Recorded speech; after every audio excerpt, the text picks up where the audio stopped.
We are conducting an oral history in connection with the Library of Congress and National AMVETS project. Today I'm interviewing Edward A. Herosian of 39 Fernwood Road, North Falmouth, Massachusetts. Ed was in the United States Army, and Ed, yep. Welcome to Post 41. Thank you. And we're going to try to see what kind of Jack, where do I look? information we can get. Do I look anywhere? The red light or anything? The red light. You can Oh, anyway. Okay. Very good. Okay. It'll just be Good. a plain old discussion. Okay, fine. Now, Ed, tell us, what branch of the service did you...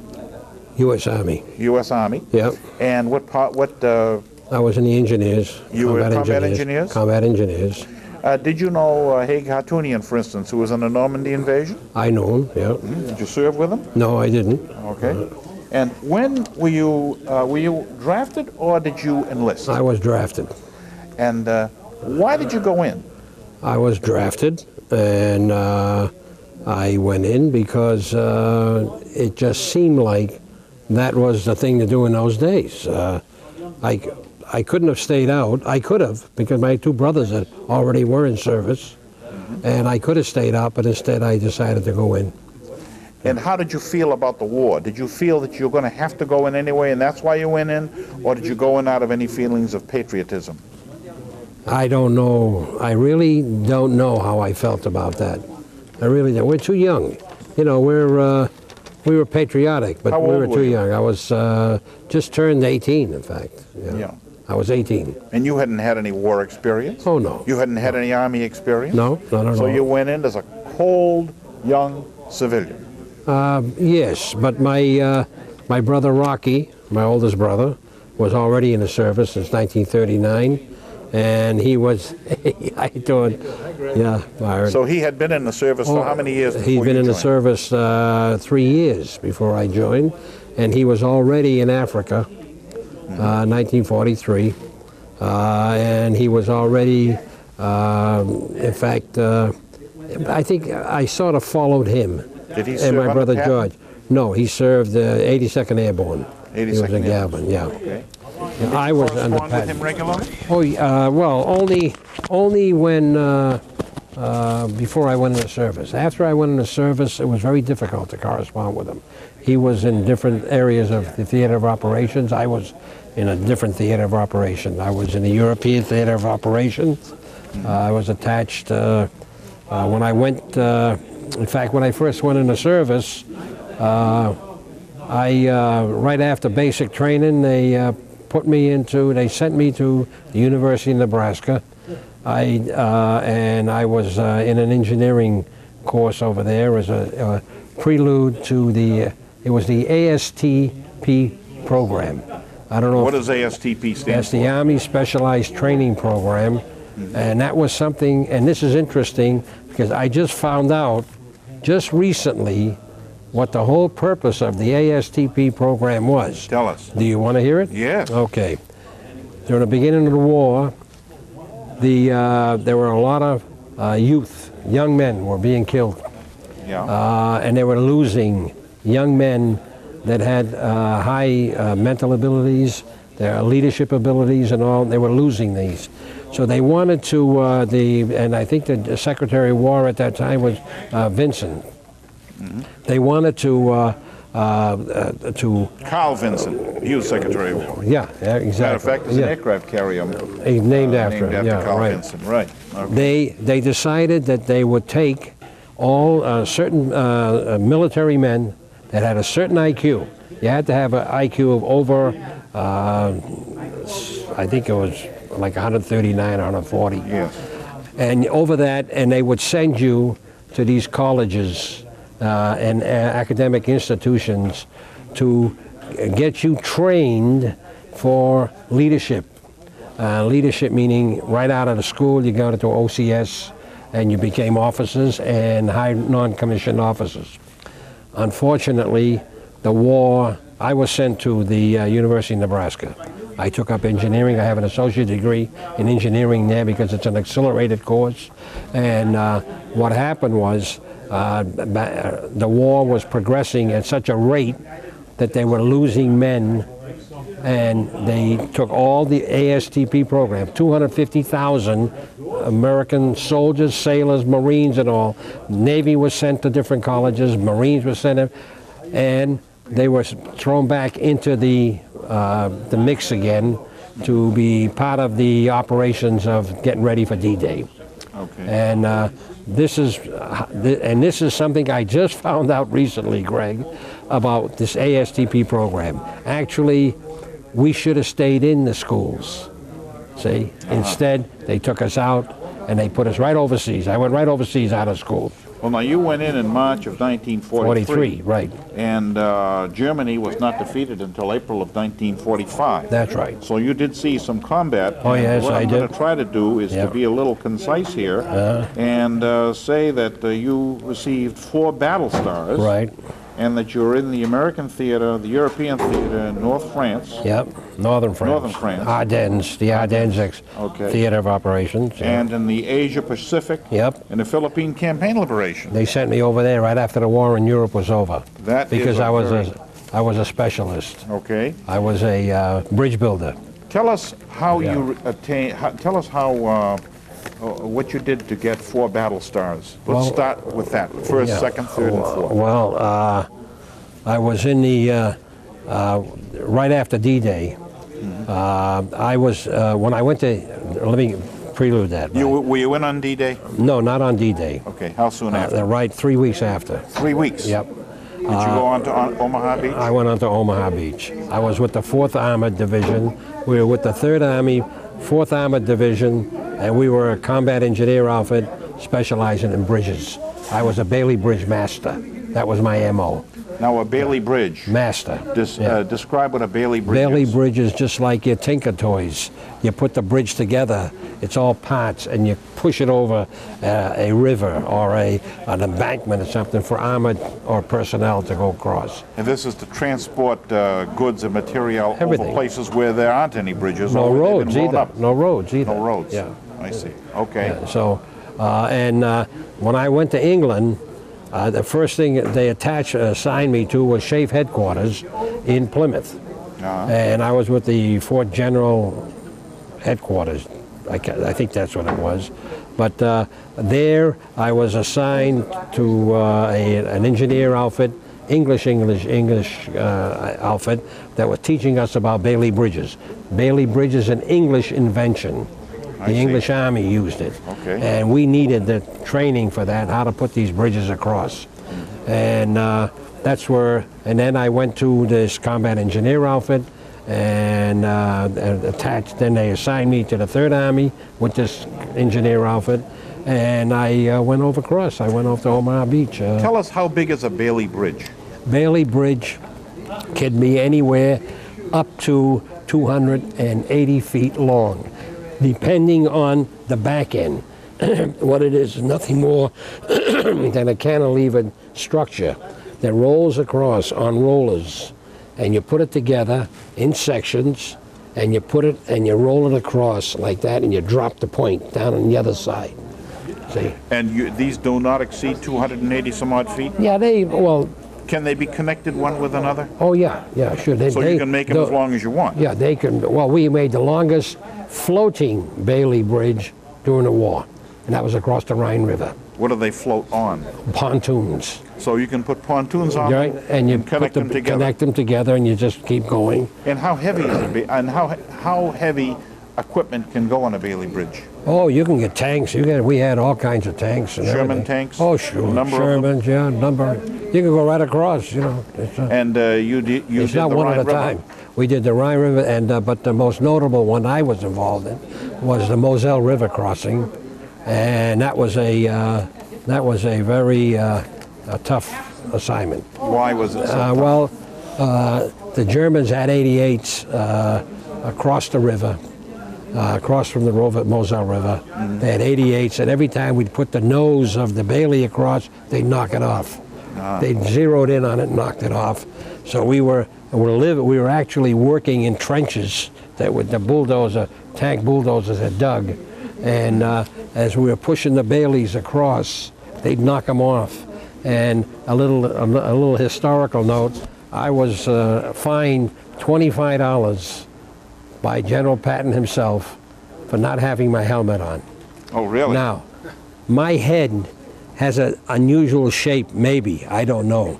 But the helmet wouldn't stay. It used to hit my nose here all the time. So I used to wear it backwards.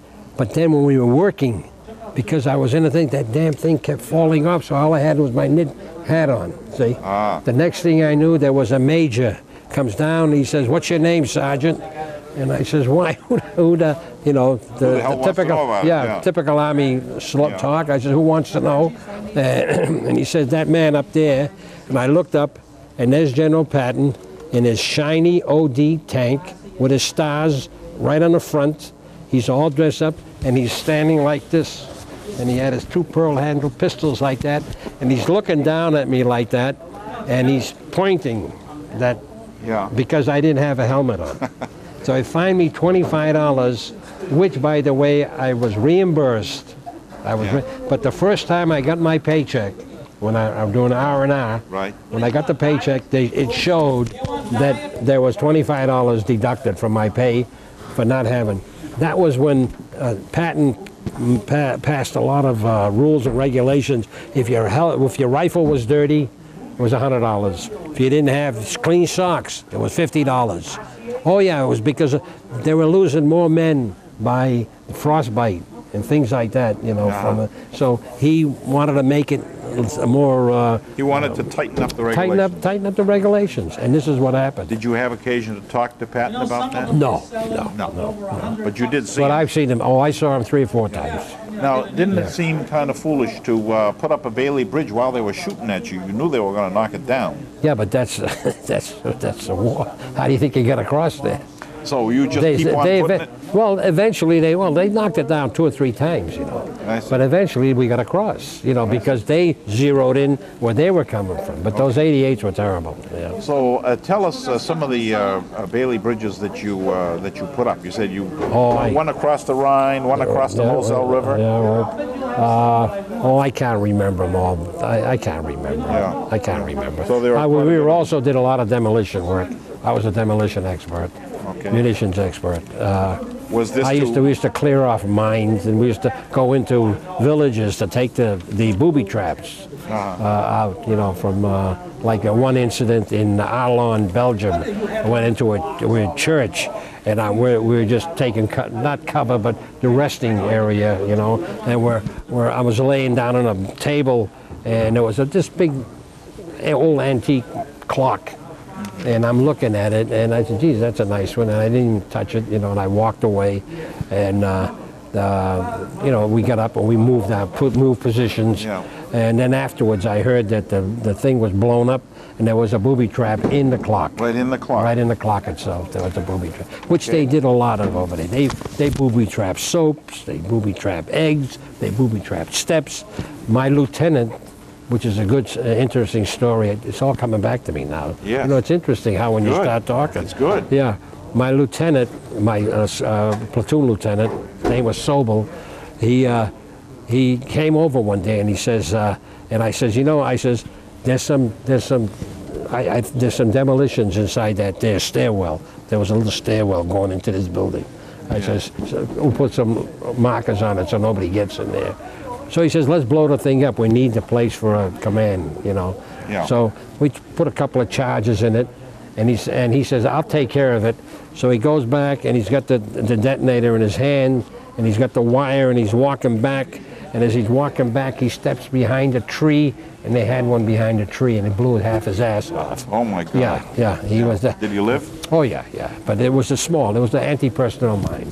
Now, what kind of munitions did you use to blow up booby traps? Oh, C4s. Plastic? Yeah, plastic. Yeah. Mostly plastic. Yeah. So they had plastic technology. Oh sure, of course. Yeah. And you say you blew up some bridges too? Oh yeah, we blew a bridge in Frankfurt, Germany. Why? They needed believe it or not, they needed the steel. They needed the steel. We blew up one of the most expensive railroad cranes in Frankfurt, Germany. Blew the thing, dropped it down, just so they could have the steel I-beams. Because see, we had to, it was like, you know, you're building things and you have to get what's there available. Another thing that we did add accidentally, the longest gin pole. Do you know what a gin pole is? No. A gin pole is a pole on a pivot, and it runs, there's two of them. There's one up here, and there's one down here that goes up and down like that. It was a gin pole. It used to go up and it goes up and down to pick up equipment or something, boats and all from the water, from the Rhine River. Okay. That thing there was just up like this here. It had been brought up and it stayed there. And I happened to be in the place, in the control room there, and it's nothing. It's got big gears and everything, cables and all that. And I happened to throw a lever. I said, I wonder what the heck this lever does. And I threw this lever, and that gin pole went right down like that, and it went down so fast it broke. Now the gin pole, I found out afterwards, was over 120 years old. It was the longest gin pole, 180 feet maybe, I'm trying to think, long. It was a log, you know, it was a big, big tree that they made it out of. So and I broke it. Pole. Yeah, it was a wooden pole. I broke it. All right. Okay. Inadvertently. Tell me something about what you did in the Philippines. You say you're in the Philippines? Yeah, when that war was over in Europe, I ended up in Austria, Linz, Austria. And that's where the Third Army ended up. I was a front troops there with the Third Army. This is Patton's Army. Patton's Army. And I was on occupation duty for about 3 weeks, 3.5 weeks. Where about? In Linz, Austria. Yeah, I met the Russians over there, too. Okay. We met Russian soldiers. Now, they took us, what they did you gave think us... of the Russians then? You know, I'll be honest with you. It was just, you can't remember too much. It wasn't like... like... You know whether you hated them or you liked them? Or... Oh, no. Of course we liked them because they were our allies. Did you know, we don't know. suspect them or anything? No, nothing like that. Did they try to proselytize Greg, communism to you? No, Greg, let me tell you something. How old were we? You were young. We were young. We know nothing. Were they young? Sure they were. They were all young. In fact, they were woman soldiers. Now that I remember, there was a whole bunch of women soldiers, and there was an anti-aircraft outfit. There was an anti-aircraft outfit that we bumped into, right. And they were all woman soldiers, Russian woman soldiers. But they weren't talking about communism and no, the great nothing like that. So they forth. were just happy to see us. We swapped stuff. I saw them for maybe 2 or 3 days. You know, we swapped things together. I gave them candy bars. What else? Gave them sea rations. You know, and okay. So how did you get from? How did you get from Lynchburg to the Philippines? Linz, Austria. Linz, Austria. Yeah. I'm sorry. No. They put us on trains. And you know what kind of trains?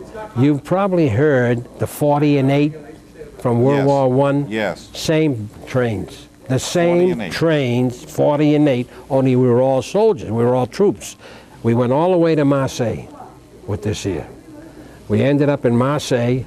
Explain to us what a 40 and 8 is. I know I've heard about it. All right, in World War I, a 40 and 8, they put 8 horses and 40 men in a boxcar. That's the way it was done. That's why they called it 40 and 8. But they still had these trains, just narrow gauge trains. They still had these trains in France, and they shipped us from Linz, Austria, all the way down. And we're going with this train, and you know we stop for peak calls, you know, and stuff like that. And were any of these trains used, to your knowledge, for removing the Jews from Germany to? Oh, I don't know. All I know is I would tell you this though. One of my experiences was going into Mauthausen. Mauthausen was a concentration camp. We were one of the first troops into Mauthausen. When we went in there, we saw all the bodies and all. But you see, all the concentration camps, Greg, were split. Part of the concentration camp had slave labor, which were labor from different countries, and they were like prisoners, but they were laborers. Then there was the other part that was the concentration camp where the exterminations were taking place. Mauthausen was notorious for that, you know. I went into Mauthausen and I did a little story, Armenians in Mauthausen. There were Russian Armenians from Armenia, Russian troops or Russian people that were in there, and they ran the whiskey business. They used to make whiskey out of potatoes, and there must have been at least 150, 100, maybe 200 in these different barracks, and I found them by accident. And what happened was I was going through with a couple of my buddies, and we're looking, to see what we can see, and I heard some words, like Armenian words, and I went in and I knocked, and I looked at them, and they looked Armenian. But, they were prisoners. They were actually slave laborers. So I started talking. I says, and you remember what we used to say when we were kids? Hayek, Yes. And I said, next thing you know, they were all couldn't understand. They're looking at me. I'm a sergeant in a military, American uniform and all, and with the troops that going in there. They couldn't believe that I was an Armenian in an American uniform. They never even heard of it. Yes. They never even heard of it. Now these were prisoners. These were prisoners, slave labor. But you had liberated them? We had liberated, yeah. When we liberated Mauthausen, they were liberated. And that's how I found out. And then next thing you know, out comes the irache, the booze that they made. They were the business people of the camp. They stole the bread, and they made the bread, the whiskey, everything. If you needed something, you had to go to the Armenians to get something. Okay. They were the actual people to deal with. We have about 10 minutes. Okay, go ahead. Let's get going to the Philippines. Okay. When I left Marseille, I was on the General John Pope. It was a troop ship. They gave us all new uniforms, all right, summer uniforms, everything. They took away all our clothes and they put us all new uniforms, and we thought we were going to march down Times Square, in New York. Yes. So everybody's happy. 4,500 troops on that ship, and all of them were all veterans of the European campaign, decorated, everything. It didn't matter. The point was that we all thought we were going to be landing in New York. We're out at sea, out through the Atlantic. We go through the Panama Canal. Yes. Oh, Jesus, what's this going on? Well, most of the guys are from the West Coast, so we're going to land in San Francisco. Yes. So we go through the Panama Canal. Next thing you know, we're heading out to sea. And what we're doing, we ended up... This is continually on the General John Pope. On John Pope. I ended up landing in Manila. That was it. We went right by Eniwetok Island, right by the Hawaiian Island. Yeah. Went right by it. By that time, everybody was... It was just like a madhouse on that ship. They were bullshit. Oh, they were bullshit. Everybody was just... It was a madhouse. It was a madhouse because everybody had enough. You see, in those days, all you needed was 80 points to go home. Points means how many combat missions you were in, what kind of designated, if you got wounded, if you got this, if you got that. But I had over that. I had over the required amount, so I should never have been going over there. But they said, you're a specialist, you're a Bailey Bridge expert, you're going to teach them over there so when they invade Japan, they'll know what to do. This is why we went there. When you entered Manila, was the fighting over? No, they were still up in the fighting? Oh, up in the Linguayan Gulf. They were? Yeah, okay. Sure. In fact, we went up there. They sent us up there for reviewing, just to look and see what the conditions were, what we'd be faced with and everything else. And but they were still there. And then right after they dropped the atom bomb, of course, and both of them, Nagasaki and all, they put us on some LSTDs. 56 of them, and we went to Japan. I ended up in Yokohama as occupation troop. I ended up there in September, if I remember right, maybe 11th or 12th. I was one of the first ones in Yokohama, and that's where I ended, and I was on occupation duty there. But going up, this is an interesting story. Going up on these LSTDs, we hit a typhoon. Now, if you know what an LSTD is, it's a flat-bottom boat. Yes. They carried. Yes. And they broke up. A lot of them broke up. They lost a lot of men. And in fact, if you look through your historical records, you'll probably find records that Congress even investigated that they shouldn't have been. What is an LSTD as opposed to an LST? LST is the landing craft. Landing ship tank. Landing ship tank. That one drops down in the front. Right. The other one is troops, and it opens and you go out. Okay. The other one, you go up to the beach and you drop. The other one just opens and you go up to a dock like and it opens out. Is this also what they call a Higgins boat? No, Higgins is a small boat. Small boat. Yeah, that's These a small. are large ones. These are big. Yeah. They had hundreds All right, of men. so when you I was in Yokohama, in Japan. Yokohama, can Yeah. you describe any damage that you saw? Oh, yeah. Well, I went to Tokyo. And I want to tell you something. This is a very interesting story. Japan, when we went there, was totally different than what you can imagine today, or even 6 months after, or even 3 months after we landed in Japan. Because MacArthur, because what happened was the American soldiers went there and the Japanese looked at them like conquerors. You know what that means in Japanese, a conqueror? You are entitled to anything you want. We went into the Ginza in Tokyo. We went to buy, we're looking for souvenirs.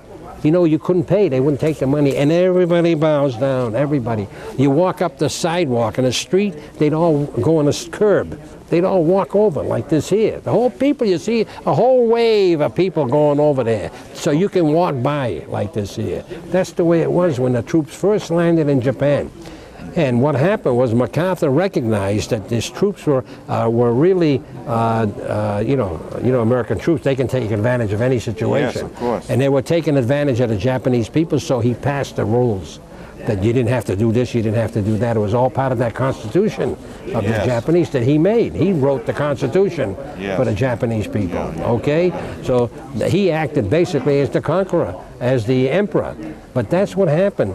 And before you know it, it was right back to the way things are and everywhere else. You had to obey everything. Was the devastation in Yokohama mostly incendiary, or was it just blast? Yokohama was a lot of incendiary. My job there was, I was in charge of troops that were guarding the warehouses. That was my job at that point. I was with a troop group. How long did you stay in Manila? In Manila, I was there until September. September maybe.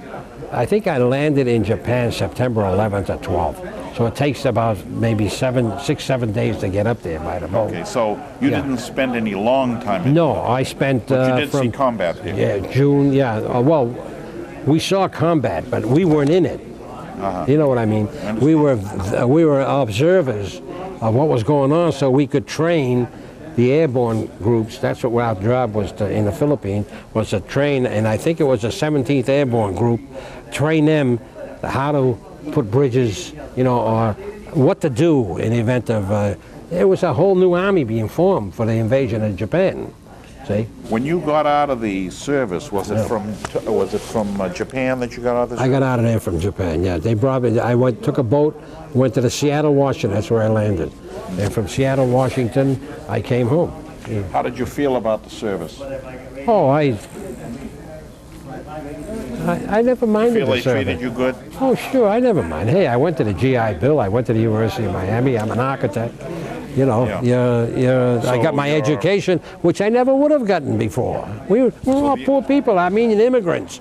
How many people went to college back in the 30s? So your military education and your GI Bill helped you in your present Oh, job. absolutely. Anything else that you'd like to say with regard to your... I know that you have a long record here. Yeah. Well, 4 battles. Were all the 4 battle stars that you win, were they in the within the European European theater? Right. European so, theater. Because when you went to Japan, it was just before the atom bomb. Yeah.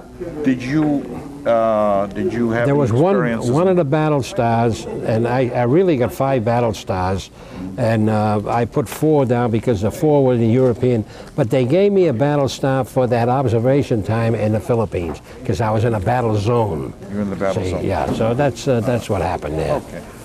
Well, if that's it, we'll terminate the interview here. Sure. And thank you very much. You're welcome. And, What's this going to be all about now, Greg? Explain to me one more time. The project involves the Library of Congress and AMVETS National, wherein they will have your oral history transmitted to first the Watertown Veterans Council, a copy to the Watertown Library, a copy to the Library of Congress, a copy to AMVETS National, and we're going to give you a copy too. Oh, I hope so. I hope so. And the Watertown Veterans Council will be financing the whole operation. Very good. Okay. Excellent. Thank you very much. Okay, thank you. Okay. There's your hat. Next. Who's next? Thanks, Jack. I'll get the mic over. Oh, yeah, take that. Yeah. Hey, you nice to see you. Abdul Rahman takes justifiable pride in the main product of his hometown. He worked at this plant for more than 36 years until he finally got fed up with where all the money was going. It was used, all of it, for weapons and for the people who were around Saddam. Have you seen our streets? Have you seen? This is a country of oil. It should be the best town in Iraq, isn't it, Kirkuk? Did you see our streets? All old, everything left old. That goes for the equipment here, too. Even in the best of times, Iraq's oil industry was far from state-of-the-art. These pictures of Abdul Rahman were taken in the 1980s. This is how the control room looks now. Time has stood still here. 12 years of sanctions made spare parts hard to come by, rendering much of the equipment useless. Of 28 crude oil storage tanks here, only 9 are functioning. Pipes are rusty. Valves leak. Looting has made matters worse. Dozens scale the giant drums of the refinery, scooping up gasoline by the bucketful and slopping it down the sides to their friends and family below. It is petty crime at its most dangerous.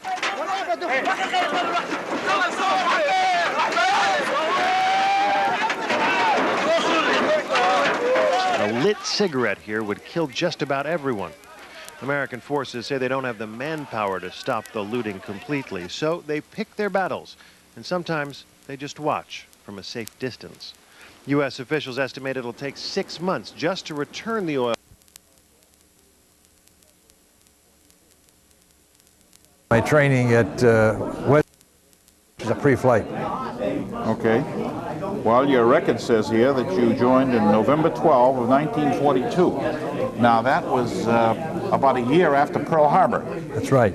Did Pearl Harbor do anything to induce you to enter the service? How did you feel about it? Well, when Pearl Harbor came, I was 17 years old, and I wanted to join the Naval Air Corps, and you had to be 18. So I had to wait until I was 18 before I could join up. Okay. And had you taken any flying lessons before then? No, I had never even been in a plane. You hadn't? No. But you still wanted to learn how to fly? But flying was I just wanted to do that. Okay. Now it says here, Myron, that you are an aviation radio man 3rd class. That's right. That's a far cry from a pilot, isn't it? That's right. Okay. Well, I was in the flight program for 14 months, and I had flown, I had soloed, and what kind of aircraft? I was flying Cub Cruise, Aronkas, and Cub Cruises. Okay. When I was at what they call WTS War Training School, that was the second phase of our program. And then after that, we went to Chapel Hill, which was the physical end of it, which is in North Carolina, University of North Carolina. And from there, we went to Illinois. Indiana.